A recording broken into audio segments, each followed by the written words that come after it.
Hello, everybody, and welcome to Elephants in Our Room.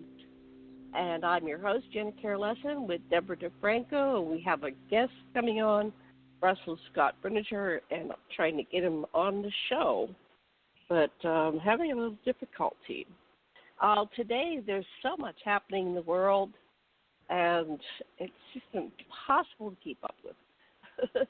But I have a show page on AquarianRadio.com, and I'm setting up a new, I'm setting up a new website called Elephants in Our Rooms. There's not many postings in yet, but I will get that filled up. And I'm going to start by welcoming our co-host, Debra DeFranco. Say aloha, and then I'm going to turn on Russell Scott Brinegar. Okay, go ahead. Take Aloha, it away, everybody. Debra. What do you want to talk about this week? What do I want to talk about this week? The election, of course. Of course. And what about it? Huh? Yeah, let me get on. I'll get Scott on, but worse. I'm sure he wants to talk about the election too. But go ahead. So how Trump's numbers are getting worse, and let's pray that the polls are right. Right? Oh, yes. I have a battleground tracker. They've got Biden most likely leaning at 279, Trump likely leaning 163 with 96 toss-up. But let me pull Russell on, and there's a couple things I'm going to say. I want to make sure that's Russell. Can you hear me? Hi, Hello? Russell Brinegar. Good to have you on the show today. Welcome. Thanks for inviting me. Sasha I'm excited. Yeah, go ahead. Like she was saying, the numbers seem to be holding, and for the first time, getting a glimpse of hope anyway that the Trump show might actually go away. Thank you, I Jesus. am working hard.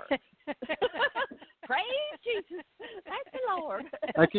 I keep thinking of the scene where the statue of Saddam Hussein was pulled down by the crowd, or the guy that gets run out on the rail and "Oh brother, where art thou?"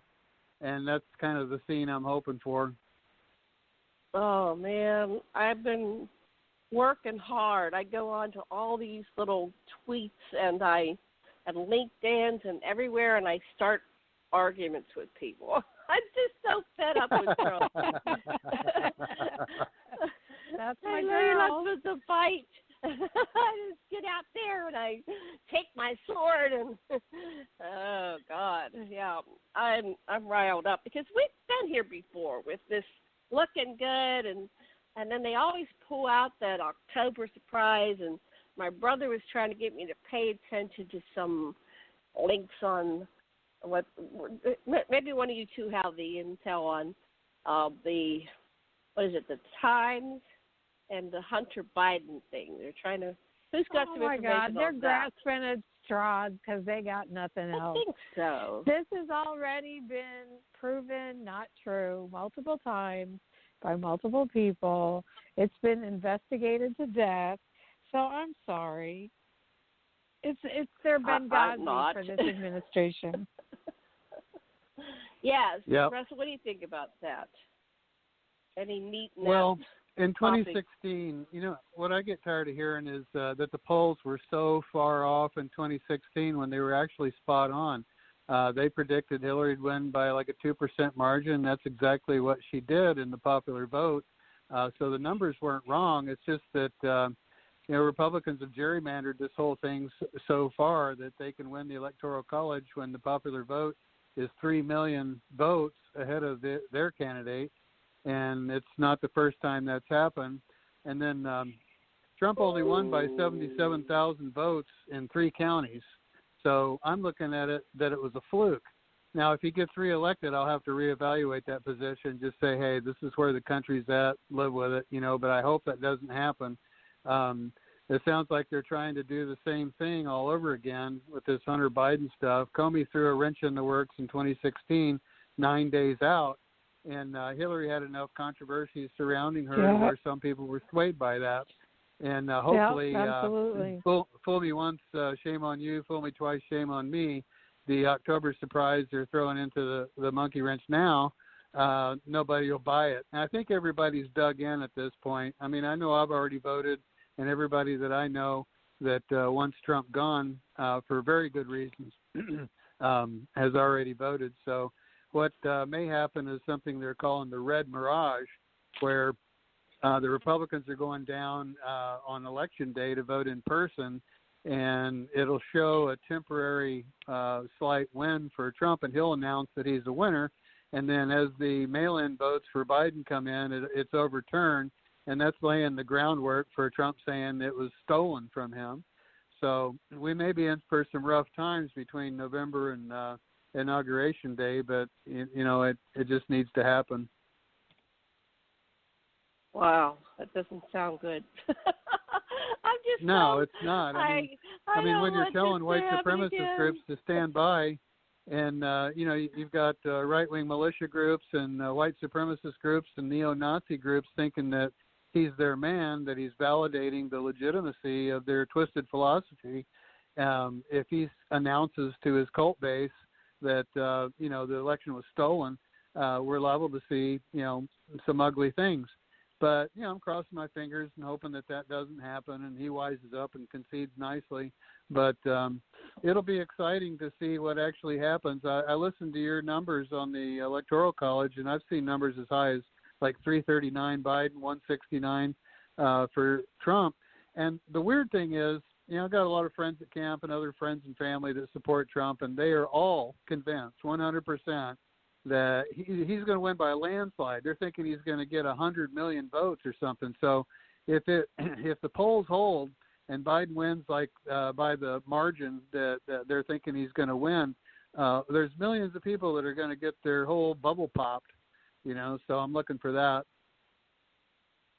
You and me both. I don't know why they think he's going to win by a landslide, but I guess they're going on. Well, he didn't win by a landslide the last time, but I guess they're going on what happened the last time. All I remember is I was convinced sick. that. Yeah, they're just the ones I know. They're convinced that the whole country is behind them and that they're the majority, and this is how people feel, and it's not the case at all. I mean, the big mistake that Trump made was he demonized the Democrats. But we're talking about white people who live in a bubble. We're talking about white people who live in a bubble and don't have or have no clue about the way the rest of the world lives. They seem to live in an echo chamber. They only listen to each other and Fox News, and it's an alternative reality that just ain't so. And the only way that that could happen would be if from 2016 to the present day, as we speak, Trump world has gotten so organized nationally that they've told their fellows to, when the pollsters call, tell them you're voting for Biden because we want everybody to disbelieve in the media and disbelieve in the polls, and we're going to prove it, by our actions that is so, that our way of looking at things is correct. But I don't think they're that organized. I just don't. I just don't see that that's the case. They're stumbling idiots. I don't think they can say. I don't think they can say Biden. I don't think it'll come out of their mouth. They would choke if they said, "I'm voting for Biden." With as many Trump-supporting friends and family that I have and that I know that have said I had TDS, Trump derangement syndrome, I'm looking at telling them they have BDSM, Biden derangement syndrome and mania. Well, they do. Oh, you've got BDSM. It's like a cult. It's like a program, and I can understand Trump's behavior on some level because he's crazy, right? But I can't understand these people that used to be somewhat normal. It's like, what are you doing voting for this? Why don't you see this? And I was in some arguments today. I have unfriended so many friends because it's like, I'm not listening to this. This is just crap. I'm not listening to you. I'm not listening to this propaganda. So we need to look into cults and how do these cults become so ingrained in people's minds that they become their operating system. these people have been replaced. It's been invasion of the body snatchers. All my friends are gone. Right. They're replaced by these Trumps. They're all a bunch of trumpets. Right. Trumpet. Well, this one friend of mine, even back in 2015, we were on the same page with Trump. He said that, and he's a Republican and a conservative and alt-right and all that. And he said if we're not careful, somebody like Donald Trump could actually get elected. And since the time he said that, and we agreed on that, he's fallen completely for the Trump cult. In fact, there's a book called The Cult of Trump. I'm sorry, but I forget the author's name. But he himself was a victim of a cult back when the Moonies were popular, and he broke away from it and wrote a book, The Cult of Trump, because he sees a lot of similarities. And all the cult experts are saying that the MAGA world is, by definition, a classic cult. I mean, you look at the rallies and the adulation that they have for this man. You know, he always talks in his own interest, like everything's all about him. And he tweets every day, you know, insults to other people and projects all this hatred and everything. But the big mistake he made was deviating from his inaugural speech, because I was willing to give him a chance, even though I didn't like him and I didn't like his persona. When he said, I want to be the president for people who didn't vote for me, it kind of softened me inside. You know, I said, okay, well, I just need to put my personal feelings aside and just believe his word that that's what he's going to do. What does he do? He just demonizes half of the country that are Democrats. And I think there's a little bit, actually the country's center left, and there's a little bit more that identify with being in the Democratic Party than identify with being in the Republican Party.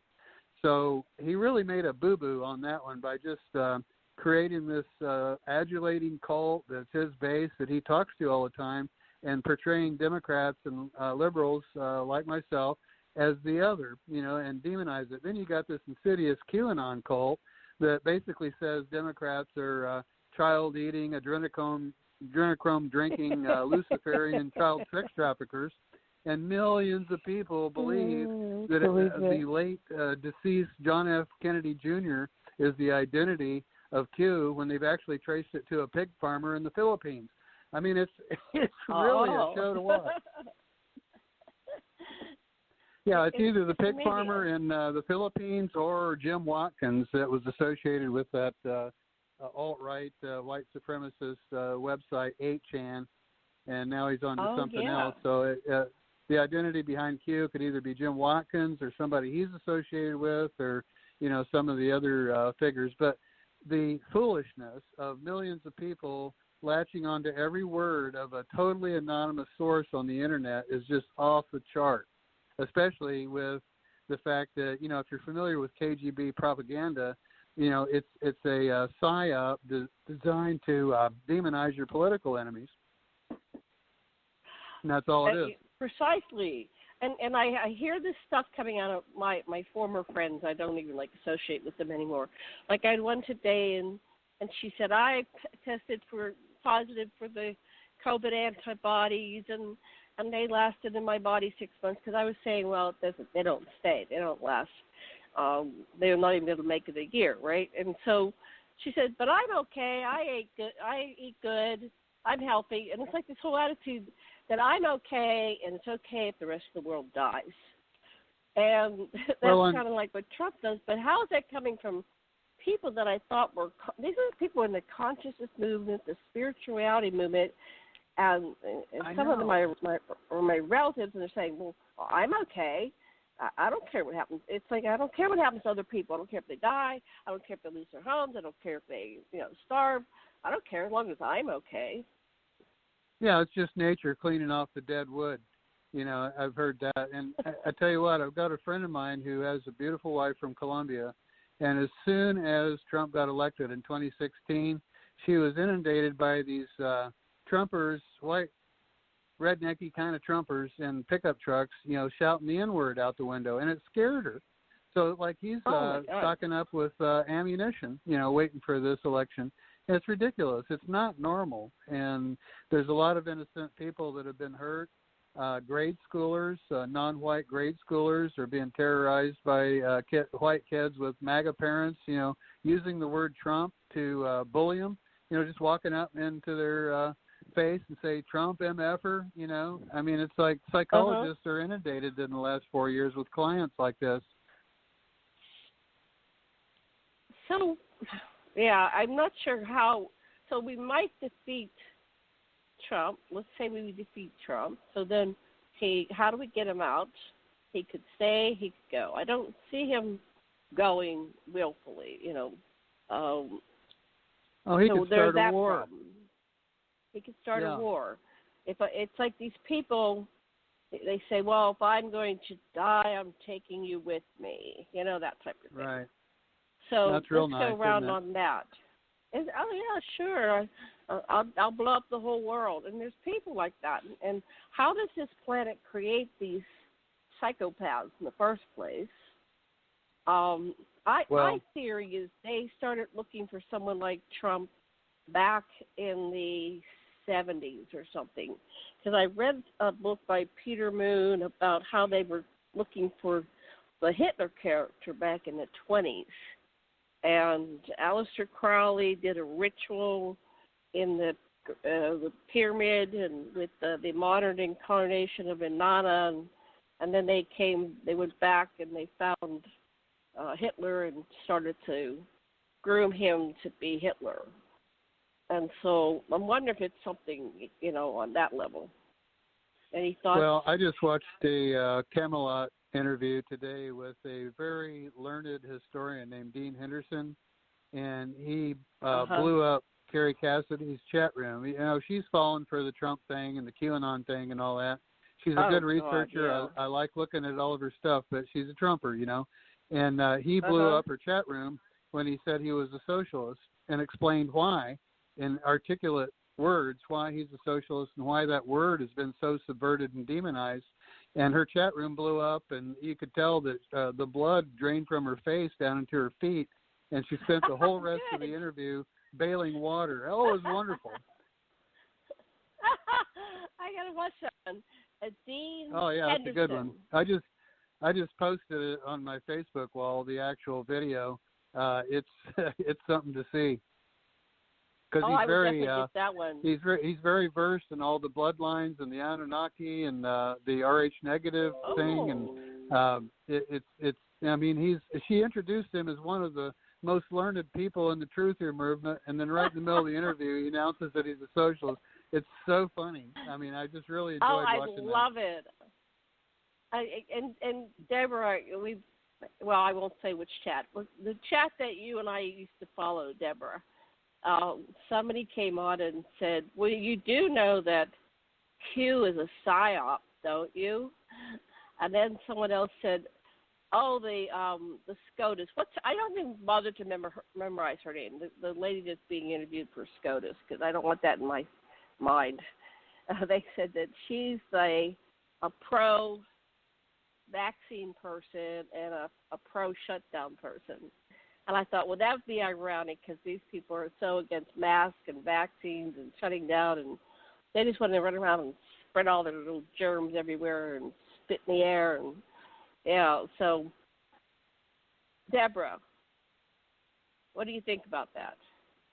Is Q? What do I think about I think QAnon is a psyop. I think Q is the QAnon biggest joke since the Bible, and I can't believe so many people are suckered into believing stuff like that. And I'm like him. It's like, how do you believe things from an anonymous source? How do you not validate and check the stuff you see in the news or in social media? How do you accept it as truth?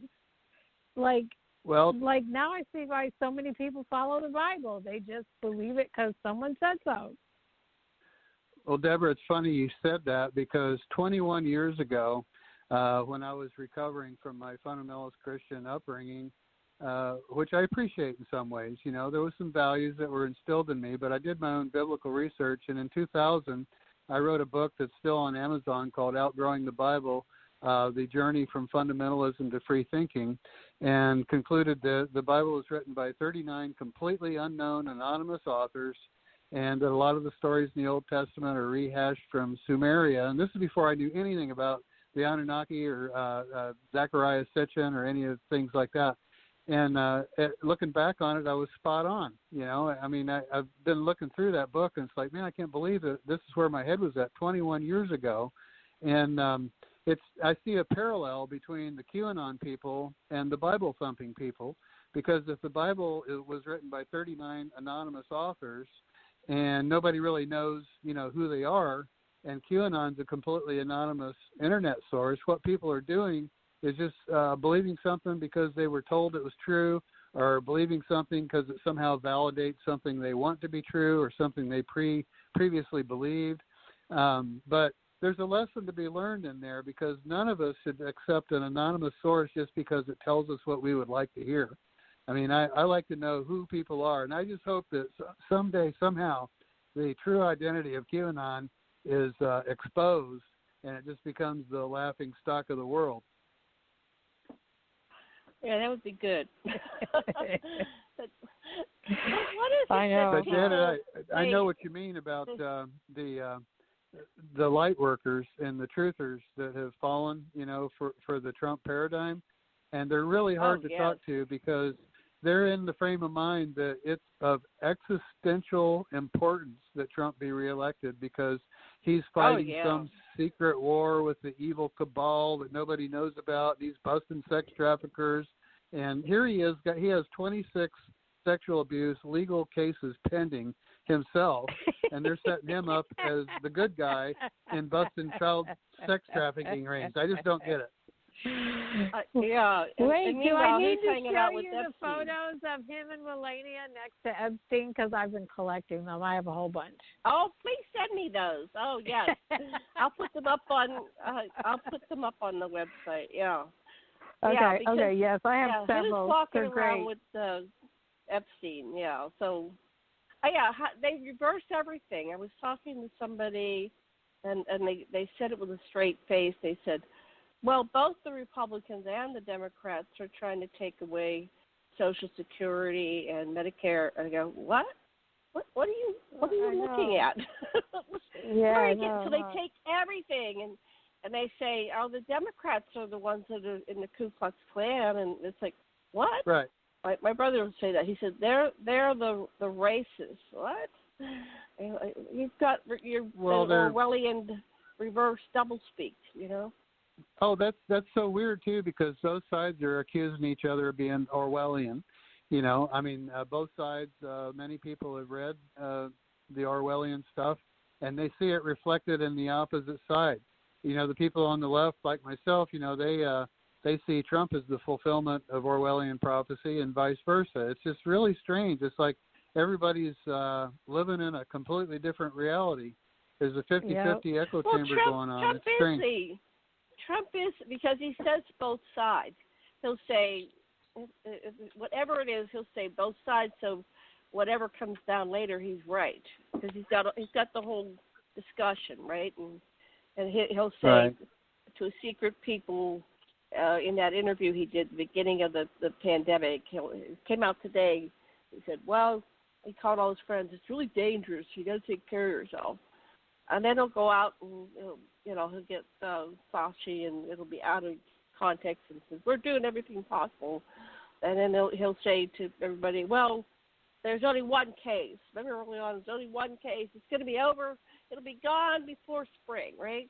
So then he's got all his bases covered. He said in days, not before spring. In days. Yeah, in days it's going to be gone. So he does all this stuff like that. Which is very Orwellian. And, I have to reread it or watch the movie again, but it was one of those things that was very prominent in my psyche, because we were all told that we're going to be reading Orwell's 1984 by the time we get to, I think it was either 6th grade or 7th grade, and we knew that was going to be one of the topics of discussion, so we were all looking forward to it. And then when it came, it was just a mind-boggling book. And, of course, that was the discussion for like 6 weeks of the school year or something. So, but I don't even see the logic about how they would think that the Democrats were Orwellian. First of all, who's the Orwellian person? Is it Pelosi? Is it Biden? Well, then you got. Can you explain their perspective? thousands of indictments, all these sealed indictments. And these sealed indictments do exist, and that's really puzzling, as to who these people are and what they could potentially be charged with. But the QAnon people are convinced that all of the sealed indictments are all Democrats, and their heads are about to roll. I mean, I've heard that for 4 years. It's just around the corner. They're going to be sent to Guantanamo. They may even be executed by the guillotine. I mean, I just heard some really strange, wild stuff, coming from Trump world, and, it definitely qualifies as a cult. I heard that, I saw the list the other day. I should go see if I can find it. It had the list of all, 50 characters, including, Bill and Hillary and Obama and everybody. And they were either already dead with the clones. They killed them off, and then they put a clone out there. So everybody's really a clone dead. now. They're all clones. Osama bin Laden was killed in 2002. They killed the clone. I've heard it all. Yeah, or else they're they're imprisoned or something, and it's like, what? It's just amazing the stuff that they say. So I was about to go back with my argument that I was in today, and talk about the fairy tales I believe. I mean, this whole, and it's not kind. Every time you discuss one of these, even if all these people are guilty, correct me if I'm wrong, but don't they have a right to be arrested and face, have their day in court, right? Right. Every human being in the United States has a right to face their accusers, to, have a trial, to have their defense. Right. That's the Constitution. Yeah, an indictment's not a conviction. It's not a trial, and it's not a conviction, and everybody's innocent until proven guilty. So if there's all these sealed indictments and they choose to open them up at some point, that just means there's going to be a lot of court cases. Maybe they're guilty, maybe they're not. But, when somebody's indicted, heck, look at all the people that have been indicted in the Trump administration. They pardoned one, Roger Stone, but, everybody's dropping like flies in the Trump administration. They look into him to drain the swamp and end corruption. Right, and I heard today that he is the swamp, but I heard today that Trump is going to pardon himself. Well, that may be behind the latest today. Supreme Court pack, Amy Barrett, or whatever her name is. They're trying to get her in there so that, Amy Coney Barrett. And I'm thinking he's thinking he might need some pardons in the future, because if he doesn't win the election, he's going to be charged with some stuff. I mean, for everything from emoluments to nepotism to possible treason. And he's going to need somebody on the Supreme Court to, get him off the hook on that. So Trump doesn't do anything unless it's in his self-interest. I mean, I know his psychology very well from selling used cars back in the 80s. And he's very transactional, and he doesn't do a single thing for anybody unless he thinks it benefits him in some way. And that's why he's latched on to evangelicals. That's why he flash bombed a crowd of peaceful protesters so he could grab a photo op with a Bible in his hand that he knows nothing about in front of a church he never attended. The guy's just fakery. By the way. What's that? Yeah, it was upside down. The Bible was upside down on top of that. Yeah. Well, the bishop of that church was appalled with what he did, and he came out, fortunately, and voiced his opposition to that whole scenario, but he's exploiting the Christian religion and twisting it into something that's basically straight up money worship. His spiritual advisor, Paula White, I mean, you can look on YouTube. There's a whole bunch of videos debunking her as a fraud and a racketeer. She was asking for people's entire paychecks and, their stimulus money. And, she just racks up the dollars, and that's the version of Christianity that Trump world presents is just unrestricted money worship. And it's the exact opposite of Yahushua's teachings in the New Testament, which are just the universal keys to ascension from the physical realm. but it's really sad, because people are getting totally the wrong idea. I mean, their Jesus looks like a white truck driver from Alabama, that has an AK-47 in the back of his jacked up pickup truck, Oh, Jesus was a black man. Watch.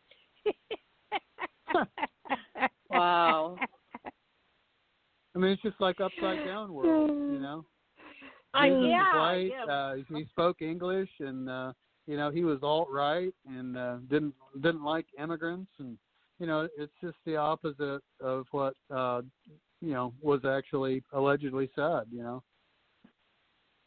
I know everything about the Republican platform is violates all the tenets of the Bible. Yeah, I mean, Trump himself it's openly celebrates all 7 deadly sins and displays none of the heavenly virtues. It's just like if Satan himself incarnated onto Earth, I can't think of a better persona for him to be than Donald J. Trump. I mean, think about it. Oh, He promised everybody money. I think he is the Antichrist. He's against everything Christian. Be rich. Chances are if Satan was incarnated and got elected president, the economy would probably be good. He'd probably incite violence as a stochastic terrorist and validate white supremacy and prejudice and, things that get people killed. And, I mean, it's just like watching Al Pacino on the Devil's Advocate movie. Oh, I didn't see that one. But that's a good one. That's good. I'll do it with Devil's Advocate. This started back with the breakfast prayer. This whole thing getting the leaders behind this agenda to destroy Roe versus Wade. I mean, it got passed in 1970, I think. So it started back with Eisenhower, but this whole thing was about 73. Yeah, I think it was somewhere in there. I remember I was really happy it passed because I was a teenager and 3 of my best friends had gotten pregnant, and they ended up having these children, but they were children giving birth to children, and I was just sitting there watching them raising these kids, and they were just doing a horrendous job. It was appalling. Well, I was like, should I turn them in? But I just let it go because, I didn't know what to do. It was just appalling what they were doing with their kids. They just weren't old enough. They weren't mature enough. And so that passed, but then this breakfast prayer thing, which we saw the family. We did a show on the family. You weren't around when we did that show, Deb, but it's a series on Netflix. I don't know if you ever got a chance to watch it. It's called The Family. And the breakfast prayer was around 2 issues. What the family is. So they're trying to define the family in the world as a man and a woman. So it was an anti-gay agenda, which is still in action all over the planet, and people have been fighting that battle for a long time. And then it was attacking women by attacking the issue of abortion. And so they didn't do the racism card internationally because they wouldn't get the international backing that they have. So they focused on 2 issues that everybody could gather around, and then they said, you really don't need the whole Bible. You just need, Matthew, Mark, Luke, and John. And then all you had to do is pray to Jesus. So they would travel to these Arab countries, and they'd say, okay, we're going to pray to Jesus. It was really weird how they pulled that off. But do you remember that, Russell? It was just amazing. It was like a massive psychology that just is around this breakfast prayer, which I don't think they met this year because of COVID. Maybe they did. I have to look that up. But it's around my birthday, February of every year, and people gather from all over the planet, and they often do some of their, spy versus spy stuff, and they make deals about, how to control the planet, and then they go back and they do these things. So this whole, Illuminati thing that's going on. Anyway, I highly recommend it called The Family.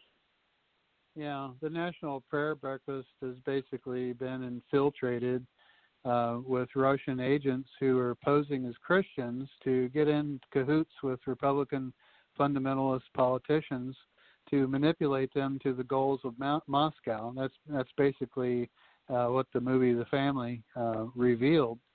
And there's a bunch of different think tanks that meet around the world trying to figure out, how they can solve all the problems on the planet. The Trilateral Commission, just different groups like that. But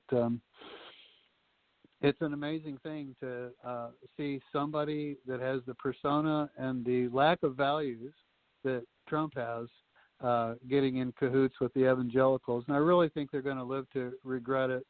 I mean, they've got some healing and some deprogramming to do after this, I believe, because like you said before, Janet, Trump may be gone, but the Trumpers are still here. And that mindset that he invoked and validated is still going to exist in pockets all over the country.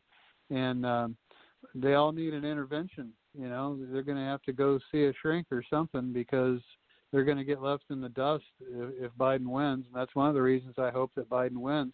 I'm not that thrilled, with Biden and Harris. They're not perfect. They've got policies that I don't agree with.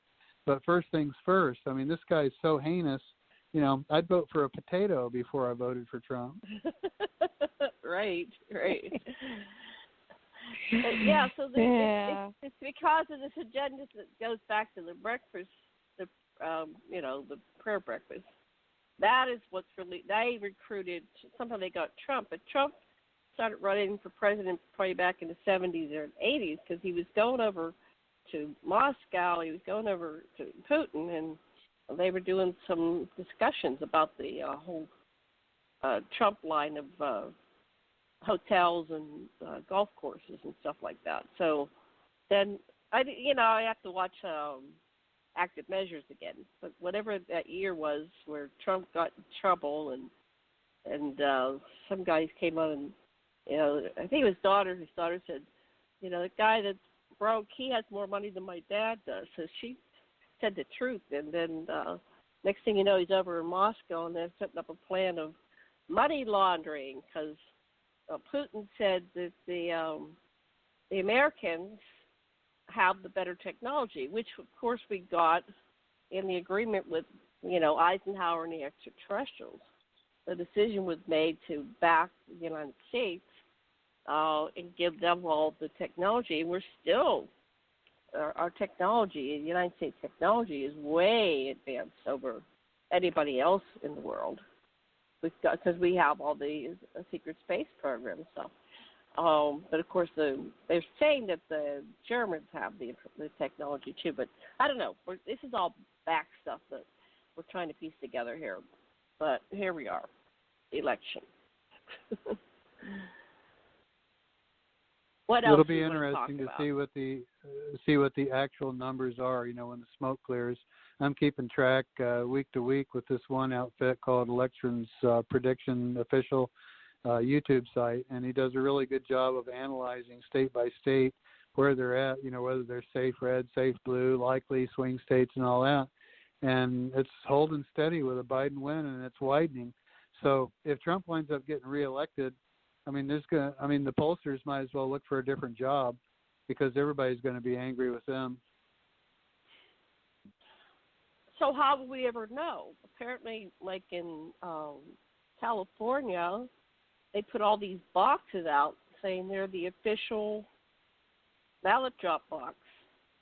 So those have been, how many people put their ballots in those boxes and they think they've already voted? Oh, there's going to be some chicanery. Poll watchers. Yeah, so how are we going to straighten that one out? That's just one of them. That's already happened. But I know one thing for sure. We could straighten it out if we wanted to, because we're in 2020. We've got computers, and everybody could vote online. Or there's got to be a way to have a surefire, accurate election count on election day, where everybody knows who the president is. And Trump has interjected so much doubt into the whole election process, saying that the mail-in ballots, anything for him will get thrown in the dumpster, and it's just an opportunity for the Democrats to cheat. He's really laying the groundwork to invalidate the election altogether. And if he does that, all these white supremacists and right-wing militia groups that he's told to stand by are going to be apoplectic and activated, and it could get violent. I don't want to see that. I don't want to see innocent people lose their lives over this guy. I mean, he's just not worth it. He's a reality TV show host. He wouldn't have even had any money unless the president of CNN, Jeffrey Zucker, hired him to star on The Apprentice. He paid him $210 million to star on The Apprentice, and that was the prelude to the presidency. It gave him the exposure and the notoriety and the popularity and everything to suddenly run for president. And I don't know what is in people's heads, to vote somebody in with no government experience, nothing. He's a real estate con artist and a TV reality show host that jumps into WWF wrestling rings, to play the fool. And to think that somebody like that could run a country is just asinine. And it goes back to what we started. How is it that he gets all these people behind him? What is it that makes people believe him? Even if he says things about the election, it's all crooked. But why do people believe him? He's just got one of those charismatic personalities that people who are drawn towards authoritarianism, which is his base, psychologically they're drawn towards authoritarianism, and they flock to his rallies like he's a rock star and just hang on every word. It's like monkey see, monkey do. If Trump says masks are bad, nobody wears masks. If all of a sudden Trump wears a mask and says put it on to protect yourself, they all put it on to protect themselves. It's just like crazy to watch this. It's like everything depends on what Trump himself says. Only his tweets are the gospel. The news is fake. I mean, it's just like a repeat of Nazi Germany all over again. And I'm not saying that the result's going to be as catastrophic, but he's got exactly the same personality type as Benito Mussolini and Adolf Hitler. I say the results are as catastrophic.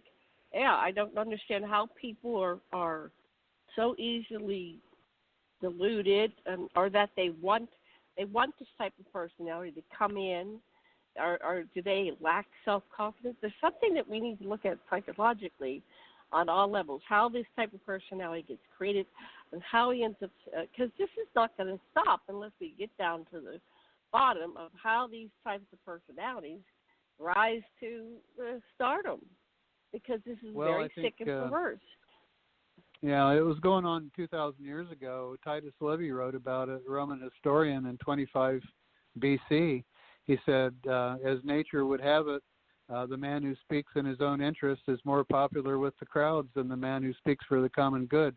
I mean, society has been dealing with these personalities that rise to power. They totally talk in their own interest. Everything they do is for them. And there's a certain portion of the population that are drawn towards this type of authoritarian leader that fall for it hook, line, and sinker every time. And they vote against their own interests.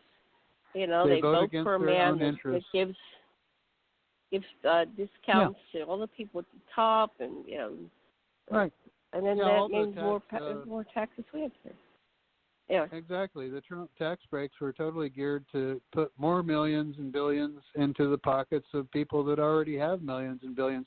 When we did our taxes, the H&R Block lady said that truck drivers got hit really hard, that they're really upset about it. They're actually having to pay more in taxes under Trump's tax plan than they did before.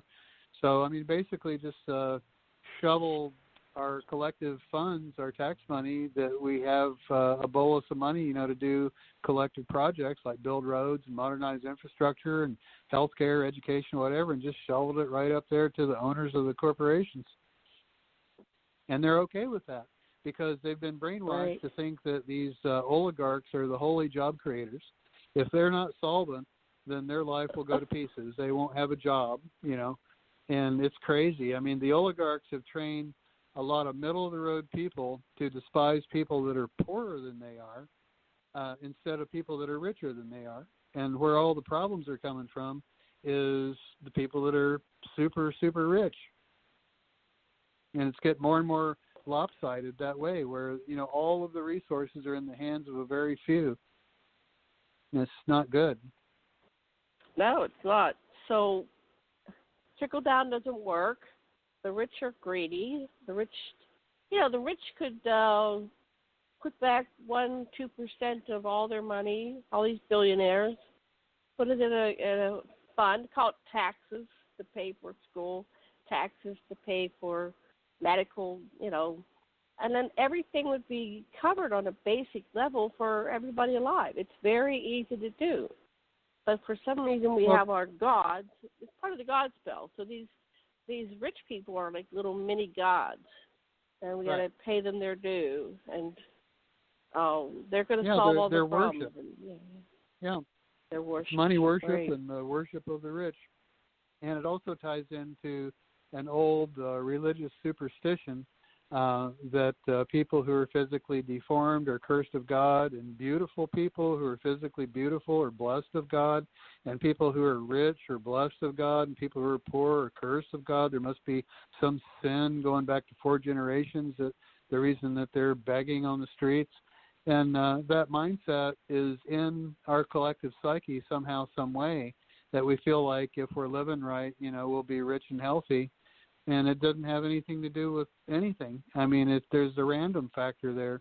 Illness and accidents and poverty and bankruptcy can happen to anybody, and it does every day, regardless of whether you're a good person or a bad person. It rains on the good and the bad, Right, but that's part of the logic why if you die of COVID because you have a pre-existing condition, it's your fault because you've done something wrong. So they blame the victim repeatedly. Yeah, and people really don't understand how that works. I've been in healthcare for 22 years, and it's like, let's say you're elderly and you've broken a hip and you got pneumonia, and then they do a positive COVID test and you die. You died of COVID. I mean, that's what they're going to put it down as, It's like the last thing that majorly got you is what caused you to pass away. And people are saying that, they didn't die of COVID. They died of because they had comorbidities or whatever. And that's partially true, but that's just the way healthcare documentation works. It's like if you go into the hospital and you got a new diagnosis and you die, that's what they put down as the cause of death. Deborah, what do you think about all this? I think the death numbers are actually higher. I think they're higher than what's being reported, and I also think the infected rate is higher than what's reported.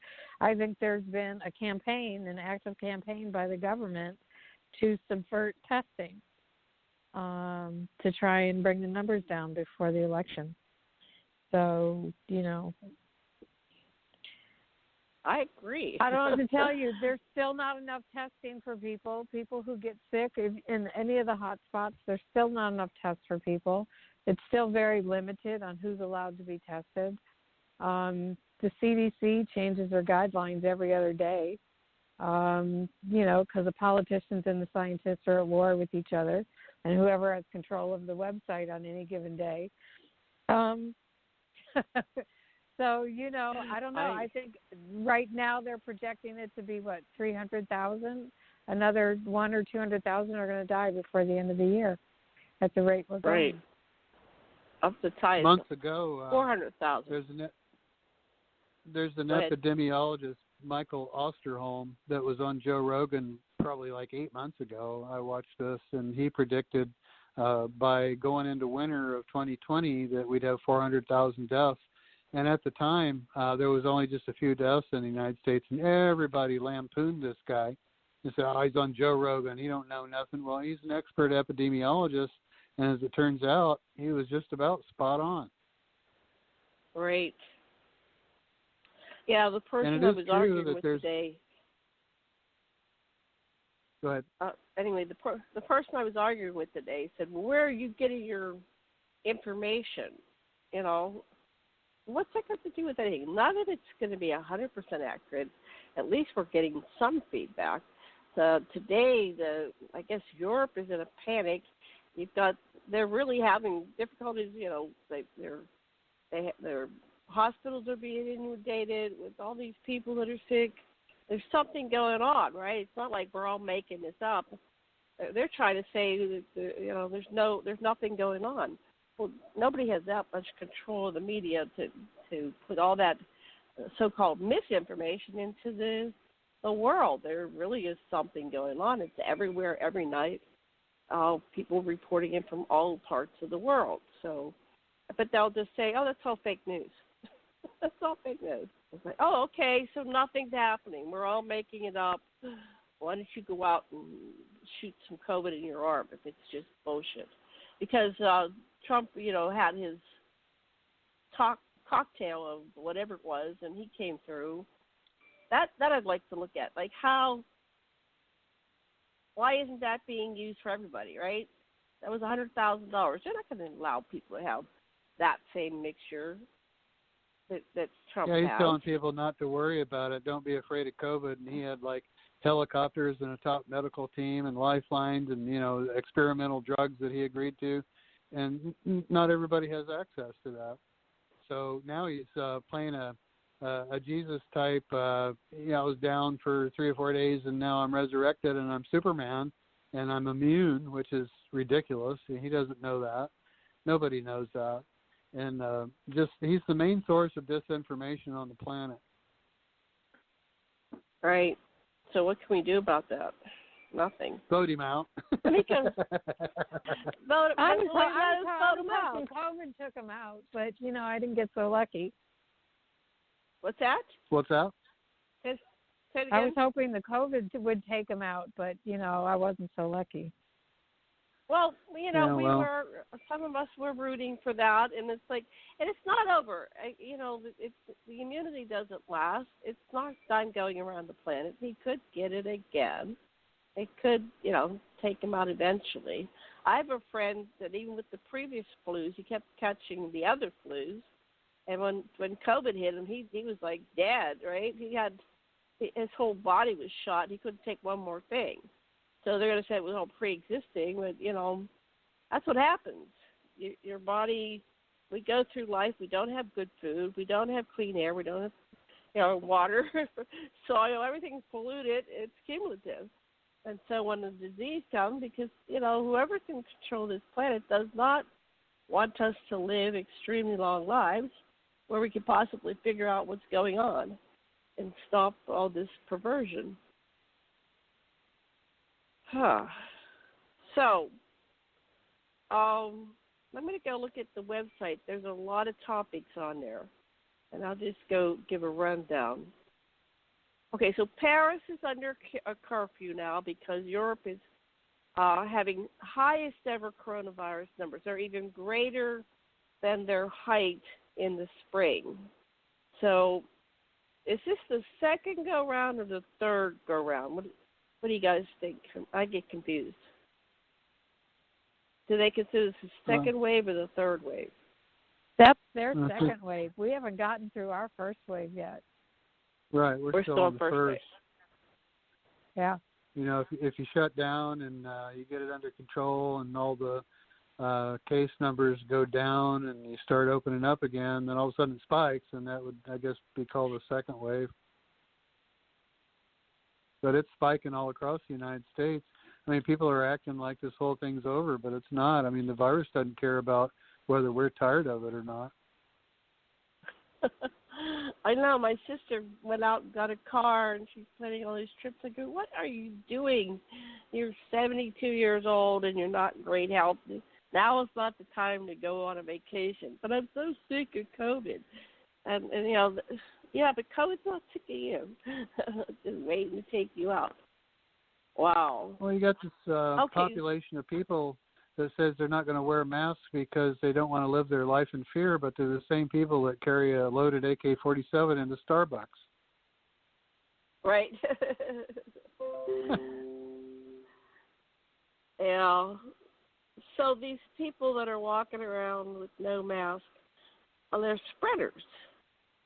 So I was arguing with this girl today, and she said, I'm okay. And I go, wouldn't you feel bad if your personal, spittle that comes out of your mouth killed somebody? Where is morality? I mean, if I found out that I infected somebody and they were the ones that died from my personal infection that came from my body because I didn't wear a mask, I would feel bad. Wouldn't you? Well, in anti-science world, this whole thing's just a big psyop to see if we'll comply with what they tell us to do. I mean, that's the mindset. So the people that are not wearing masks consider themselves lions among sheep. They're the truth warriors that are proving that it's all a big joke. But they died too. They have relatives that Yeah, died I mean, too. poor Herman Cain, right? Too. I mean, I didn't even hear anybody mention Herman Cain very much. I mean, he was a right-wing Republican darling, for a while, and he dies of COVID. Nobody even says boo or R.I.P. or anything, He just passes into the sunset. They're not important anymore. We used you up, and now you don't matter. You're a wuss. You died. You had pre-existing. You lived too long. I mean, it's always blaming the victim, and it's so narcissistic. It's such. What happened that our huge part of our population? They're just narcissistic like that. A lot of them are my relatives. It's like it's shocking. I mean, I was raised differently than that. It's just shocking. What about Pete Buttigieg? He's really having fun. Oh, I loved what his little clip was on Fox News. He says, well, he was coaching Kamala Harris for the debate, and one of the anchors on Fox News says, well, what are some of the subjects that you think you need to cover? And it's like, oh, I don't know, like maybe why the president pays hush money to hookers. I mean, he just got like 2 or 3 points right out of the way, and they were stunned. I mean, you could tell them that their brain was just like skipping a couple of cylinders, for a few seconds. It was priceless. Yeah, it's like the Carrie Cassidy interview. What? You're saying you're a socialist? Yeah, he's just saying the obvious. Yeah, I really have renewed respect for Pete Buttigieg. Yeah. So, he knows how to create some zingers. Yeah, he's good. I'm gonna look for his stuff. He's really winding it up. he's learning. Donald Trump was hosting The Apprentice when I was packing to go to Afghanistan. That's another one of his things. Say that again. Donald Trump what? Well, Pete Buttigieg said something like Donald Trump was having fun hosting The Apprentice when I was packing to go to Afghanistan. Oh yeah.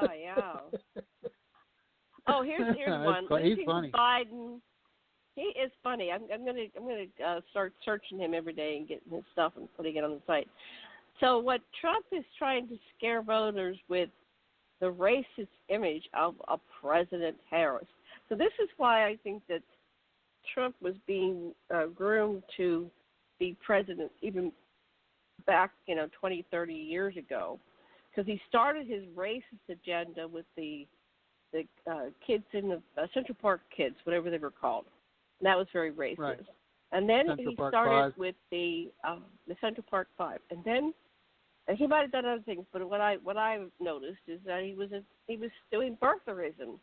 Now nobody attacked any other presidents that are white. No white president. I'm sure if we were to go back and really look at where people were born, there would be some problems. In fact, I tracked a story that said that Trump's father and mother were having a time apart from each other. And then she went back to Scotland to her parents because she's from Scotland. She wasn't born in the USA. She took her test and she became a citizen. And then apparently either she found out she was pregnant. So the official story, she found out when she was pregnant when she got home to her parents, and then she gave birth to Trump over there. So this could be the back end of what's going on. And, of course, everything got paid off. All these bribes were paid, so nobody ever noticed it. My little subconscious went to, well, maybe Trump's really, his dad isn't his dad, right? If she didn't know she was pregnant, if she flew back to Scotland, or maybe she took a boat. Who knows? Well, I guess we were flying back in the 40s. We had flights. So anyway, it was not common for people to fly around the world back in the 40s. really didn't become popular until like the 70s and 80s. I remember it was a big deal when my brother went to the service. We went over and all said goodbye and waved to him as he got on the plane. It was a big deal. So, anyway, so that might be a little bit of why he was attacking the first black president. And so what year did that start? When did birtherism start? I should look that up. When did he start questioning anybody? When did birtherism Well, there's a lot of start? people out there that say Hillary Clinton actually started that, and they get Trump off the hook with it. But he was lying, when he said he had an entourage of people going to Hawaii and they're finding some interesting things. They weren't finding nothing. And then finally, Trump he got voted into the office partially on the lie of birtherism. Let's get that straight. And then he finally, just like in a short sentence, oh, by the way, he was born in the United States. But there's a lot of Trump supporters out there that just kind of overlook the fact that Trump's already conceded that the birtherism thing was false, and they still hang on to it. And another thing that's just flooding my news feed from Trump world is the fact that they think Michelle Obama is a man. And that's a ridiculous thing, bigoted and racist. It's just asinine. Because Life magazine just did a whole photo spread on her, and it showed her as a little girl, a baby, a young child, adolescent. She's obviously female. And then the Netflix documentary Becoming, you get to meet her mother, you get to meet her brother Craig, and they have video of her bouncing around as a little girl and, in a dress, 3 or 4 years old. And it's like, so unless somebody just completely fabricated all these videos and made them look old, she's obviously a female. And just the whole thing that Obama's gay and he's married to a transsexual. He wasn't even born here. He's a secret Muslim. All that's just propaganda. You got to look for her Adam's apple. I guess there is surgery that could make it, but if she were a man, she'd have an Adam's apple, which is like and women like you don't said, have that. Even people that you really wouldn't suspect that are in the truther movement and higher consciousness movement, I see their little comments here and there, in my news feed saying, oh, if you look real close, you can see the 3 o'clock shadow, and it's like, oh, God, you're one of those. Yeah, I know, it's shocking. It's still shocking. It is. So it says here that the birtherism idea started with a guy named, where's his name? Oh, I just had it. Andy Martin, Illinois political candidate Andy Martin, who I guess was running against Obama in 2004. Okay. And so Clinton didn't start it. Did she ride with it for a while? I don't know. But it didn't really gain popularity. It really gained popularity with Trump. So there's a whole thing about Trump's birth or past. But the point I'm taking through to modern times is losing to Joe Biden, Trump tries to scare voters with the racist image of a President Harris. It's like, oh, really? Right.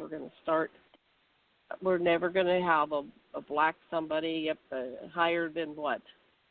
Congress or senator. So this has to stop. This is ridiculous. Oh, I've got Trump supporters that say there's no way that 44.5 is going to be president, referring to Biden.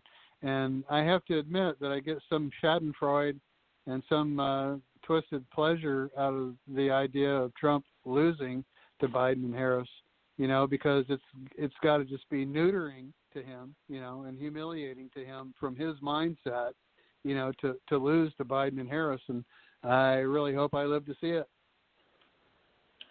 I think it would be great. And then Joe will probably just run one term. I mean, who wants to be president when you're 90, right? No, he'll be in his 80s. He probably will step down. 4 years of that is enough. Time to retire. And then we will have President Harris. I think that'd be great. Yeah, or he could pass away in the first term, and wind up with President Harris. But what I look for in a president or a presidential candidate is, do they have a conscience? Do they have good judgment? Do they have a fairly good IQ? Are they knowledgeable? Do they have a good general knowledge of the world? You know, are they just like a normal, sane human being that's well spoken and they know what they're talking about? And Harris definitely fits that bill. I mean, Trump, you might as well just hired Archie Bunker. He is. He's Archie Bunker. Yeah, that's great. Debra, The same person like that we used to laugh at as a cartoon character is now in the White House. It's really weird. Now in the White House. What would you like to talk about? So this would be if we have it was Harrison. Okay, we had a Harrison. Looking at the names of our presidents. Go ahead, Debra. What's that? What would I like to talk talk about? Cover? Yes. Nothing in particular. Everything we've been talking about. I don't have my list in front of me. Sorry. Oh, okay. Let me go back to my list, and we'll see if we can at least touch base. We don't have to go full 2 hours. This is our free-for-all show. We can do whatever we want. No, what I say is just, call out the titles on the articles that we sent you, and, we'll discuss them. Okay. I'll just go down the list. Okay. So, we have Paris under curfew. So Europe's back with the highest ever rate. Democrats surge past Republicans in early voting. And I'm going to vote today. I got my ballot. I'm so excited. We're going to do that after dinner. So here's and one. Biden tops 270. Act Blue raised $1.5 billion last month. Wow. So that was all the small donations. Right. They said that we're doing it with small donations. Yep, absolutely. Think of the Lincoln Project. I love the Lincoln Project. Those are the best guys ever. Oh, my God. They need a job in Hollywood. Rick Wilson, everything Trump touches dies. He refers to him as a day trading whatever, and it's like, oh, man. He's just so abrasive and funny. And then Steve Schmidt, I mean, you can't get any more formerly Republican than Steve Schmidt. He ran John McCain's Republican campaign. And because of Trump, he's left the Republican Party, and now they've got this, I guess it's a super PAC or whatever, called the Lincoln Project. But their ads coming out against Trump are really funny. And I can see Rick Wilson and Steve Schmidt written all over these ads. Oh, my gosh. I follow them great. on Instagram. And I don't do Instagram that much. But I have to look at the video they release every day because it just tickles me. I just giggle and laugh and look at their videos over and over. They're just so good. And, I wonder, these guys are so good at what they're doing, but what comes next? What comes if Biden wins, right? Are you guys willing to cross the aisle? Like, how do we make sure this doesn't happen again?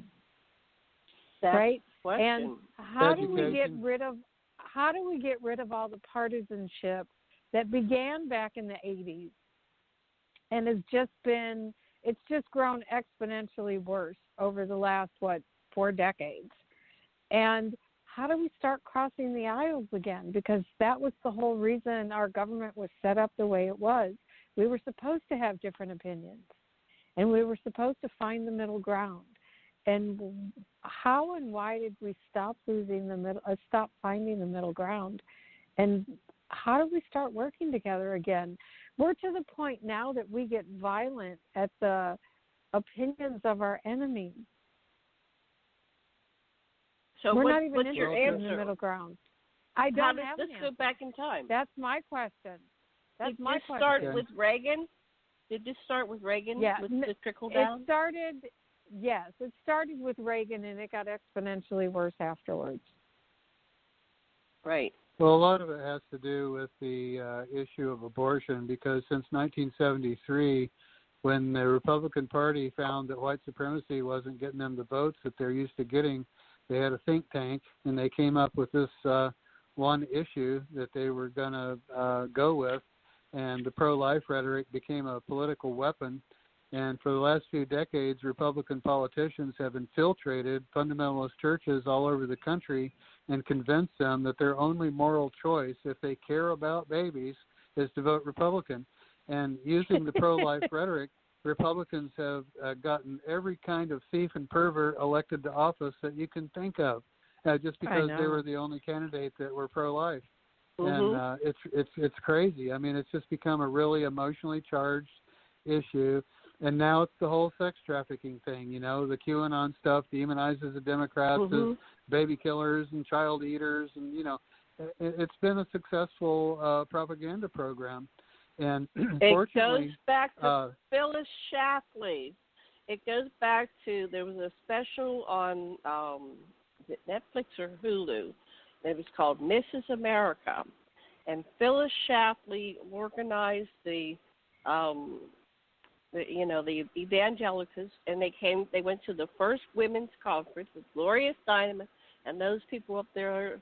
They were going to have a conference for women. So it was a gathering from across the United States, and they were putting down the referendums, the Equal Rights Amendment, and they were, the abortion issue. And all this was getting on the platform for the Democrats. And here comes Phyllis Schlafly with all of these busloads of evangelicals. And then she marches in the last episode. It's called Reagan. And she walks in with her agenda. She's the only woman, and her husband is some kind of politician. But she organized these women because they said, we don't want jobs. We want to be housewives. We like being housewives. And that's why we have this politician, the SCOTUS candidate, whatever her name is, that I refuse to put in my mind, saying that I defer to my husband. Yeah. Right. Well, Amy thing. Barrett belongs to a religious cult, to where women are trained to defer to their husband for all decisions. And, that's freaking a lot of people out because they're afraid she's going to be influenced by her personal religious beliefs in legal decisions. And, when she was being grilled over the coals for the nomination, she swore up and down that wouldn't happen, but I'm not sure I believe that. Because a lot of times somebody's personal religious convictions can override, any sense of fairness or logic. I don't believe her. I don't believe her whatsoever. Yeah. Yeah, how could she even get behind a thing where I defer to my husband? I worked with a lot of Mormons over the years that were the ones that were the breakaways. That they had one man and many wives. I had a lot of clients, 2 or 3 of them, and we were going into how did you go from, a monogamous type thing to all of a sudden you're one of many wives, and they really, they don't know. It's like a slippery slope, right? And so here you have this whole culture. Sure. You look in the Old Testament, everybody's polygamous. Abraham married his half-sister, and Solomon had 1,000 wives and 1,000 concubines, according to the legend. So it would be easy for a modern-day Christian or whatever that believes in the Bible to think that polygamy was fine and dandy. Or, Well, you go back further, though. You go back further, and the story that didn't make it in the Bible was that Nimrod had children to Enki and Enlil. And Inanna had a different husband every year. So, it didn't just go one way. But that part got written out, I guess, the Fifth Ecumenical Council, where they wanted to just make it a patriarchy thing. Yeah, the goddess religions got squashed, by the patriarchal religions. And that's what eventually rose to power just from sheer brutality. I mean, you can read all those stories in the Old Testament under Joshua or whatever. They go into what's described as peaceful and innocent cities and kill every man, woman, and child, or just kill the men and take the women for wives. I mean, it's really brutal genocide all throughout the Old Testament, and that's how some religions come to power, is through crusades and conquering their enemies who have a different faith. But I looked to the first 300 years before the Council of Nicaea under Constantine, and Christians, a lot of them lived communally, and they just lived under the simple sayings of Yahushua. And the modern-day Hutterites are probably the closest to authentic Christianity that I can think of. They live communally. They don't participate in the military. They refuse to sing the national anthem because it glorifies bombs bursting in the air. They don't pledge to the flag because it's idolatry. I mean, that's real Christianity, And you start talking like that, the patriots will tell you that, you're just being unpatriotic if you don't want to sing the national anthem or you want the anthem changed and you don't worship the flag. Wow. So this is kind of scary, that this woman, I think there has to be a separation of church and state. And they were arguing back in the 60s about having Kennedy because he defers to the Pope. Well, here's this woman, and now I didn't watch the whole hearing, but something came down where she said that she would definitely defer to the religious teachings of her, it's I guess a fundamentalist Catholic type church. And then it's impossible for those things to not influence her decisions. She's not it's the that most objective. important thing in her life. Yeah, she has her allegiance Right. to her faith before anything. And this is not Iran. We don't want a theocracy here. But here we are. Why is this person even being considered? Why was something that's that much of a fundamentalist being considered? Well, because you've got what they call dominionists in high offices of the land right now. These are people that think only fundamentalist Christians should hold office. And they have a whole eschatological apocalyptic view that God is raising up fundamentalist Christians into high offices and positions because when Jesus comes back, they're going to rule over the planet. I mean, there's people high up in the military that want the apocalypse. Yeah, they want the apocalypse. They want to hasten the apocalypse to bring about the second coming of Jesus Christ. I mean, it's really dangerous stuff. Like the people in the chat today, let the Chinese take over. Let's do World War III. Let's do. They're like want it. They're saying, if Trump doesn't win, we're gonna make this happen. We're 19 days from some really heavy shit that might or might not happen, but it sounds like there's an agenda. Oh yeah, if Biden's elected president, Trump loses. The Trump world is not even going to believe that that's legitimate. They're going to believe the Democrats stole the election, and they're going to be outraged. And their stand by and stand down is going to be activated, and Trump becomes a stochastic terrorist in chief, and I think it's going to probably go south. We're in for some rough times. So this is the end. Well, I don't know about that, but I mean, there's going to be consequences of him losing the election that we have to brace ourselves and prepare for, because we've watched the rise of a totalitarian fascist regime, and he's got a cult following that are armed to the teeth. And if Biden's elected and he loses, I think they're going to be upset. Do we have anything in place for this? Has anybody? Yeah, the U.S. military with drones and sonic weapons. We got sonic crowd control. We got drones, all kinds of stuff. I mean, these people that think they're going to start a civil war and get anywhere with it, they're delusional, because the military will shut that down real quick. But who's controlling the military? Well, now, the military it's, and even like our UFO people are. Yeah, so they're not going to enforce the. They're gonna go the opposite. They'll come and shoot me in Maui. This is really horrendous. Yeah, I mean, I know Trump supporters that say if Trump loses, they're prepared to shoot people. Yep. I said, who you gonna shoot? Every liberal I know.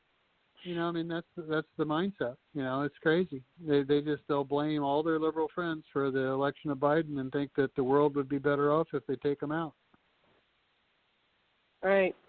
So Enjoy your last breaths, everybody, because our world has gone crazy. But that brings up a whole other say. thing about Trump's recent proclamation that he's going to look into UFOs, because ufology world that supports Trump are looking to Trump to be the disclosure president. And the reason that he started Space Force was because he's fully aware of the secret space program and the advanced technology that they have, and he's wanting that to be filtered into the general public, to which I say baloney. You know, back in 2015, 2016, he said UFOs, I don't much believe in them. He doesn't know the first thing about the subject. He doesn't read. You know, it takes a fair amount of reading in the literature in the public domain to even get a remote grasp on the complexities of the phenomenon. He's out of the loop. He doesn't know nothing. And the fact that there's people in this,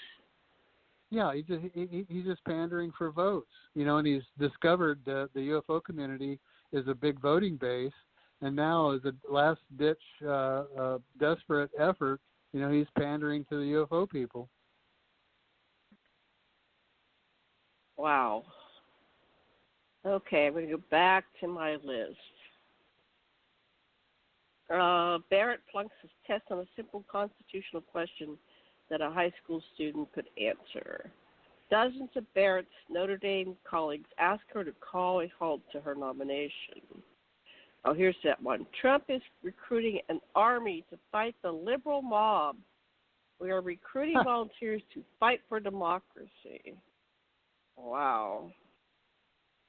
McConnell giggles at 214,000 Americans dying from COVID-19. Here, accidentally cut cable and shut down online voter registration in Virginia on the last day. I don't know what this one's about. Donald Trump lost the financial markets thanks to Mitch McConnell. Anyway, I have all these articles on AquarianRadio.com under Elephants in Our Rooms, and it's just, this is all like in 2 weeks. I think this list of articles comes out like I think it's even less than 2 weeks, less than a week, 5 or 6 days. There's all these articles. Oh, Twitter flags Trump's post about COVID immunity for a rule violation. So they're starting to flag Trump's bullshit. That I thought the President of the United States is getting kicked off for disinformation from different platforms, you know, like Twitter. I mean, it's funny, but it's sad at the same time. I mean, anybody in that office should just be a higher quality of individual than what Trump is. I mean, he's really a grifter. Yeah, so how do we sort out the information for disinformation? There's so much stuff out there. Yeah. I don't think you the can. Human brain, so I just kind of. Yeah. Huh? You can't. I mean, the human brain's just not built for big data, and you've got all these little splintering subpopulations that believe different things. We might be even moving into a culture where everybody's got their own designer reality in their head. You know how people used to ask for your sign? What sign are you? Oh, I'm Virgo. I'm Sagittarius. Well, what reality do you subscribe to? You know, because the human brain just breaks down under the overwhelming amount of information that you can find on the internet, and you've got these little subcultures of people that believe different things. I mean, I just talked to somebody on the internet the other day who I enjoyed his videos on YouTube. I don't want to say his name, but he thinks that all the lights in the sky are exactly that. They're just like holographic lights in the sky. We never went to the moon because the moon's not a real place. You can't land on it, you know. And I'm looking for this balloon that they're building to take passengers up to, I think, 75,000 feet into the stratosphere, so that everybody can clearly see that the world is round. But you've got the flat earthers, you know, that have like a rudimentary understanding of physics, just enough to go off into the weeds, you know, with the idea that the earth is flat. We live under a clear dome. And there's fundamentalists that want to believe that because that's exactly what Genesis says, you know, that the earth is flat like a penny and there's a clear dome over the flat earth and all the stars are windows that angels open to let it rain. and that's the worldview they want to ascribe to. They want to believe that the Bible is the inerrant word of Almighty God, and if he says it's a flat earth with a clear dome over it, then so be it. Wow. So Chris Christie, did he make it? Let's see, I've just got something here. This is one of the Trump followers that was in the... Yeah. He was in the ICU for 7 days, but he's out. Okay. Yeah. Now he was the one behind Bridgegate, right? Shutting the bridge down to mess everybody's lives up. Yeah. But that doesn't mean he deserves to die, from COVID. I hope Chris Christie, he's kind of entertaining and kind of lovable in a weird way, even though he's kind of a jerk. But, I don't wish death on him or anybody, even Trump. I don't want him to die, from COVID, but I don't want him to be president anymore. I thought they should send him to Botany Bay Mars colony underneath Mars. He could go with... He could be one of the first ones there, and they can make a luxury Trump resort underneath Mars, and just he can have all his friends reptoids up there. Yeah, well, they can be protected from the reptoids in their underground installation. Put it on pay-per-view, and then like on the Coneheads, Yeah, and then they can get what's his name, the clone of the guy that was Epstein. They'll all party with Epstein's clone. Or Epstein himself. I don't really believe that Epstein's dead. I have no proof. It's just like I look at this story and I go, nah, he's not dead. They got him out. Well, just like everybody got pardoned. They plan to escape. We live in a world now where you can model somebody with a computer and make them say anything you want them to. So somebody sees Bush or Obama or Osama bin Laden talking, and hey, look, they're still alive, or they said this or they said that, when it was just all computer generated. It's a strange world. It's like living in the Twilight Zone where you really can't tell truth from fiction anymore. It's really a bizarre thing to live to see. Because we all used to be on the same page with Walter Cronkite. Walter Cronkite would just get on the air every night. Republicans and Democrats alike both loved Walter Cronkite. He'd just tell you what happened in the world and say, oh, that's the way it is, And it ain't like that anymore. No. Where do you get your news? Oh, I like PBS. And Al Jazeera, sometimes I like peeking on that site. And just like news from other countries, and just to get a global view on how they're looking at our situation. I mean, there's people that I know in countries that actually feel sorry for us. They think Trump's a joke and an idiot, and they just feel sorry for us for him jerking our chain, for 4 years and want him gone as bad as anybody else. But the really sad part is there's people that I share an interest in UFOs, the whole UFO phenomenon, who are diehard Trumpers, and it's like he's even separated those of us in the UFO community that understand that from time to time there's craft of non-human design or construction in our atmosphere coming and going, just like Stanton Friedman said. The evidence is overwhelming for that. So we share an interest in the UFO and paranormal phenomenon, but Trump has divided our perception of even that, And I know, it's sad. I used to enjoy that. Oh yeah, I mean every UFO discussion group on Facebook is just dominated with Trump. He sucks the oxygen out of the room on every discussion group on Facebook. Did anybody see James Corden's "Maybe I'm Immune," the Paul McCartney parody? I recommend that. No. I should grab that. And he sings "Maybe I'm Immune." He's a good singer, but he is talking about Trump thinking he's immune. And then there's Founders Sing. Have you ever seen the Founders Sing? No.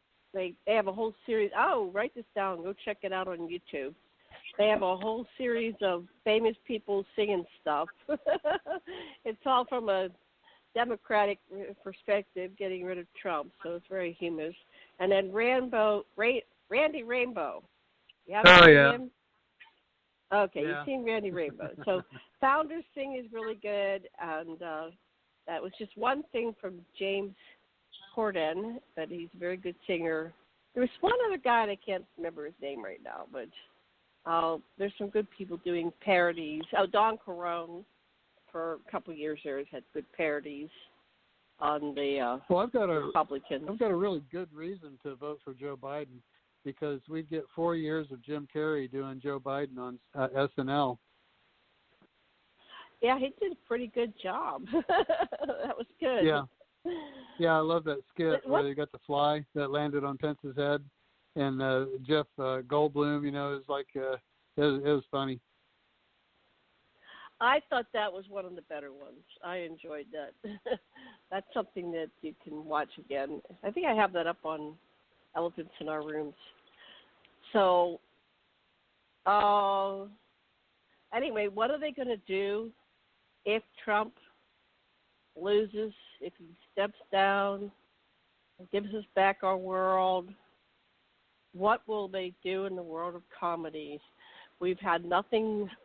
I mean, basically every day of my life for the last 4 to 6 years, Donald Trump has been mentioned in some capacity. No, I'm tired of it. What will the world do?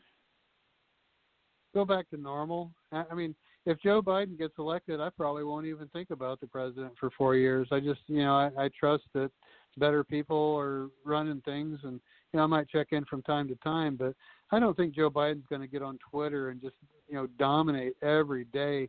And then when my wife gets home from work, it won't be what stupid thing did Trump say or do today. They'll just turn on TV and just like check in, and see what he said, And it's like it's entertaining in a way, but it gets old. I'm ready for the Trump show to just be canceled. Me too. Yeah, I'm wondering what normal will look like. Will we be able to adjust without our president tweeting every day and dominating the news? I would like to go a week without hearing my president's name. That'd be great. Yeah, science will be real again, and we'll have a president that has normal empathy, from other people. And that's a whole other thing that I see from Trump world is like, here they support a guy with 26 pending cases of sexual abuse, and they're trying to portray Joe Biden as a pedophile, showing pictures of him comforting a child at a funeral, and saying that he's being a pedophile. I mean, it's really really desperate, stupid stuff, that they're putting out really there, trying to project the perversions of their own president that they support upon the person that's running against him. It's just ridiculous. Trump said the other day that he was going to go out into the audience and kiss everybody, that he wasn't contagious. And he says, I'm going to kiss the men. And then he started to say, I'm going to kiss the women, but it was like he caught himself and he said, only the pretty women.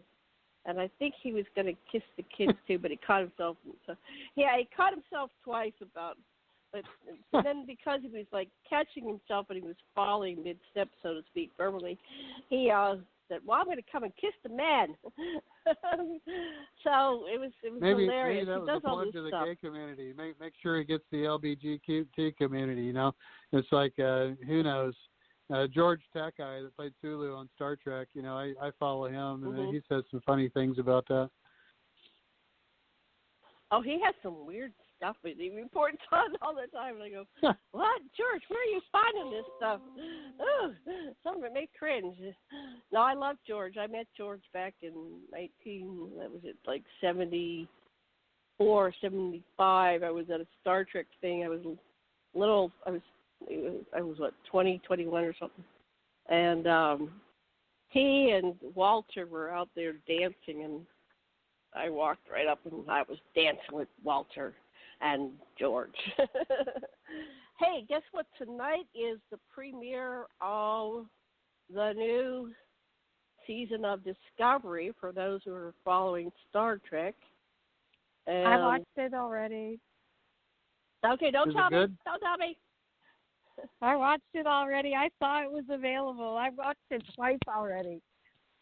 Oh, my goodness. Okay, well, that's going to be my dinner time thing. I'm going to watch that.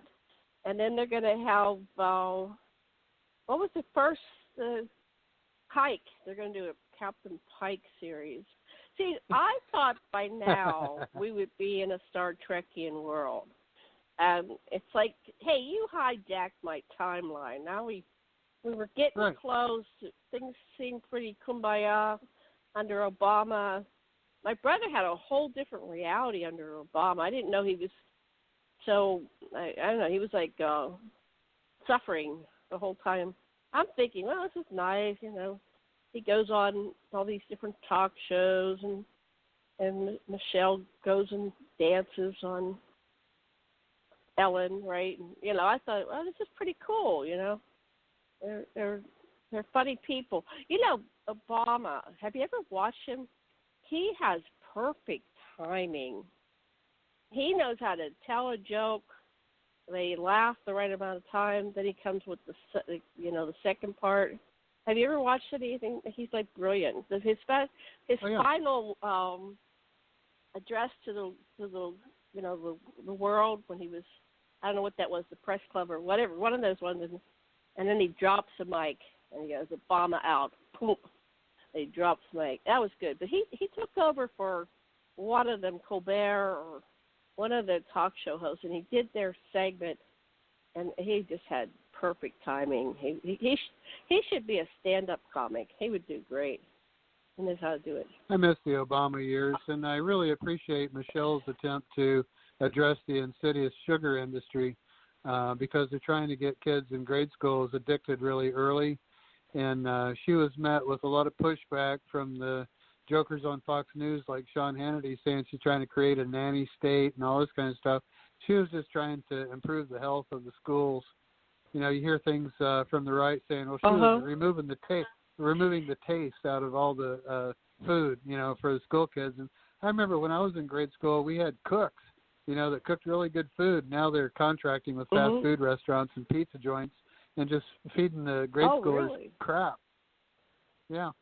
And even George W. Bush, the World Health Organization was about to put out a paper on an expose on the sugar industry, and he threatened to remove their funding if they did that because he thought it would be bad for business. Everything's about business, but that doesn't make a good world. Yeah, I just want a world that puts people over profits. Yeah, I don't think that this democracy, after how many years has it been? 230 some. What kind of grade would you give democracy? It's like it's failing. If it doesn't do something to correct course, I don't see this lasting much longer. No, we need a completely new paradigm. Capitalism has degenerated into disaster capitalism. It's like an end-stage cancerous, malignant growth where, you know, we were talking about before, the people at the economic top have all the resources and everybody else is living the Hunger Games. It's just what it's like, yeah. And so I think it would be really great to start wrapping our heads around some new paradigms. Because we're looking at a systems collapse, and you know this is pretty horrendous. If Trump doesn't step down, then all those things that our founding fathers put into place, and it wasn't perfect because it didn't really respect every man, woman, and child. It was just every white man that had property or something. Looking at the history, it's appalling. It's like, whoa, women didn't get the vote till this time, and blacks didn't get the vote till this time, and it's not really been founded on a very good foundation to begin with. It was very racist, sexist. But here we are, we've tried to correct all these things, and with somebody in the Supreme Court that's going to set back Roe v. Wade, you know, what are we all going to be? Handmaid's Tale. We have Handmaid's Tale, I think, is out next month. No, that's the Crown. So Handmaid's Tale is early 2021. Everybody went to Canada. Are we going to all run to Canada? Is Canada going to be able to maintain any sense of freedom and democracy? Is democracy going to fade from the face of this planet? It looks like, you know, Trump was backing Putin, and Putin was dangling the you can be president for life. So Trump was spouting, you know, 4 more years, 8 more years. Putin has basically made it so he's president till, 2036, something like that. So is that the ultimate agenda, why they were spending so much time over there, and what level of interference are they doing now? So these are a lot of questions. Okay, let's do a final round. We'll wrap this up. What would you like to say, Russell? Any other topics you'd like to cover before we go? Well, there's a formal naval intelligence briefing officer and counterterrorism expert named Malcolm Nance, and he's written 3 books about Donald Trump's relationship with Moscow, and pretty much says that Trump is indebted to Russian oligarchs, and he's the closest thing to a Russian mole that we've ever had in this country. And what's really funny about that to me is the Trumpers point the fingers at the left and tell us we're all communists, and their president has these close ties to the leader of Russia. You know, and I just think it's hilarious. I guess hilarious is not the word I would apply, but I think it's scary. Oh my God! Well, it's hilarious. That I hear that all the time. The situation. I agree. The situation is not hilarious at all. It's very scary. But the fact that the people on the right that support Trump pointing a finger at us as the Russian communists is hilarious, because their illustrious leader, maybe busted for treason if he loses the election. The whole, how they can create a word and make it a demonization thing, like socialist. We read 2 weeks ago all the socialist programs here in the United States, and way beyond even Social Security. There's a list on one of my show pages, and it's like, we wouldn't exist as a country. Our schools are socialist programs. Our police department, our roads. We think. So they're just like demonizing the word, and then people are saying, you're a socialist, and then they're going to end up shooting us because we're socialists. And it's like bizarre how they can take and weaponize even words like socialism to the point where they want to shoot and kill people. Keep your government hands off my Medicare. I remember hearing that. You remember that? Keep your government hands off my Medicare. My Medicare. It doesn't even connect. Like you got poor sections of Kentucky that are on SSI disability, Social Security, Medicare, and railing against socialism, and think Trump's their hero, who doesn't give a darn about them. Well, he wouldn't even let them on his property. No, he called them disgusting people. That's what he said the upside to COVID was. He wouldn't have to shake the hands of all these disgusting people. Oh, that's right. Man. That's right. Yeah. Calling people that die in wars losers and suckers. Yep. And that's so in character. I can't believe people find it so difficult to believe he said that. I mean, we all watched him say, I like people that don't get captured, okay? About John McCain. I mean, he has those attitudes that, people that join the military and wind up losing their lives are just losers and suckers. I got news for you. If the things these newspapers reported were actually false, he'd be suing them. He doesn't sue any of them. Right. He sues everybody. Wow. Like, he thinks nothing about sticking lawyers after people. But he hasn't, for all this stuff he's claimed is fake news, he hasn't sued not one person. Yeah, and he said during the debates with Hillary Clinton that he doesn't pay taxes because he's smart, and yet you've got Trump-supporting people that will argue that, oh, no, he's paid millions and millions of dollars in taxes, and he doesn't take a salary, when he's wasted 276 years of presidential salary on his weekend golfing addiction. Oh, and he's grifting his campaign for millions of dollars, too. I think that's one of the reasons why people won't send money to his campaign, because there's been so many reports of him and his family taking money from it. Yeah. Oh. The gangster Al Capone. Al Capone used to give money to charities, stole money from charities, so who's worse? Wow. The only difference between the gangsters in the streets and the CEOs is the cost of their clothes. Other than that, the things they do are the same. The games they play are the same. And the skills that are needed to be on top are the same. I like listening to Michael Cohen because he was once in Trump world. He knows all about it, and he got busted, and his life was miserable for a while, and now he regrets ever associating himself with it. And he's coming out and telling you the truth about Donald Trump, and the Trump supporters say, well, you can't believe him. He got busted for lying. Oh, God. Wouldn't it be Circular nice if reasoning. they all redeemed themselves and said they were sorry and that they would, I do know people in that category. People. Yeah, and I'm counting on that to help Joe Biden win. Yeah. There's a lot of regret people that are for Trump actually voters. sorry. Yep. Repentant. Imagine that. Repentant people. Wouldn't that be interesting? Michael Steele, that used to be the RNC chairman's voting for Biden. Right, he is. I remember reading back,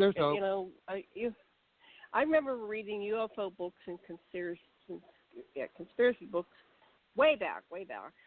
And there was one that said that Carter was, put in power because of the Illuminati. But then Carter came out and he was repentant, and he says, I'm going to turn my life around and dedicate it to God. And so he started building homes and stuff. So he's like one example. I don't know if it was true or not, but I think anybody that ends up being in a power position like president of a major country has had to play ball. But maybe he did. Maybe he's repentant, sorry, and now I think he's really led a good life. So I think that's an example of someone that has redeemed themselves. So it would be Jimmy interesting. Carter really burned off the negative karma. I think so. So wouldn't that be interesting if we could all send them to Botany Bay and they'd have to face either redeeming themselves or getting eaten by a dragon or a spider. I heard that the big spiders over there. And then they don't die. What's all that noise? Who's making noise? Sorry, that's me. I was walking downstairs. What are you doing? I didn't mute the phone before I started walking. Okay. Well, I think we're going to wrap this up. Final words, everybody. And then go play vote. Some wonderful music. Go vote. Go vote. Go vote. Go vote. Go vote. No. Vote blue. Blue. Vote blue. If you're going to vote, if you're going to vote for Trump, please, Trump stay doesn't home. know anything about UFOs. No, he does. That's a lie. You vote blue. If you're going to vote red, you're too tired. I'm going to give you a hypnotic suggestion. You're just too tired to get out and go vote. You're just going to go home and go to bed. You're not going to vote red. You're too tired to vote red. But if you're voting blue, you're full of energy, and you can't wait to get down there and stand in those long lines. And because you're going to proudly vote for Joe. Vote for Joe. All right. Vote for Russell, Joe. final word. Vote for Joe. Vote for Joe. Vote for Kamala. I think it's a great name. She's got her Indian name, Kamala. And Harris, I guess, is her. Where's she from? Jamaica, I guess. Yeah, the English last name, Kamala Harris. Well, her Harris is from her last name, her husband. Her husband's last name, but I think he's Jamaican. I went to Jamaica once. I went her there parents on are my Jamaican. honeymoon. Her husband's not Jamaican. Oh, her husband is not Jamaican. That's right. Sorry, you're right. Her husband's a white boy. So her husband's white, so she's got Harris. So that's interesting. So it could be President Harris. And then somebody said a scenario that had Pelosi as the interim president. Oh, I guess it was when Trump looked like he might die, and he didn't. All right, so that scenario probably won't pan out. But in some strange multiple alternative universe, all these scenarios pan out. So we're the chooser. Which reality do you want to create for yourself and for us? Yeah, I'm voting blue. Alrighty. Well, with that, I'm going to call this a day. Thank you so much. We had another great time. We hope you join us again next week for Elephants in Our Rooms. And we're going to talk about the latest and greatest. If you have anything you want us, listeners, you want us to read, and of course we don't read anything positive about Trump, so don't send them. We're not doing that. Send that to the other radio show. We don't even pretend to be fair and balanced. No pretending. But we have fun. I tell my brother, you really aren't supporting the evil empire, are you? The evil empire, what are you talking about? I said, this is all draconian. This is all the dark side of the force. How could you be supporting it? Anyway, I don't know if he understands me. We haven't hung out in 20 years, but I don't support evil. Evil is disregard for consciousness. From moment one, Trump was making fun of handicapped people, blessing, women and young. There's a 14-year-old who's coming. I mean, even just one of those things is a reason not to vote for him. But he's just got this list of, all these years of stuff, and every other day you hear something. It's like, no, never, ever. I don't support that. And I think when you are supporting those things, it's. I'm a therapist, a counselor. And you're hiring people to act out. When you vote for Trump, you're hiring Trump to act out the subconscious parts of yourself. And it's time to get over and get real and stop being mean. Be kind. That's all you can do. Be kind with what time you're given to walk on this earth. And if it isn't kind, isn't loving, don't do it. Stop it. Knock it off. Okay. So vote blue. We'll see you again next week. Much love and blessings and aloha. Aloha.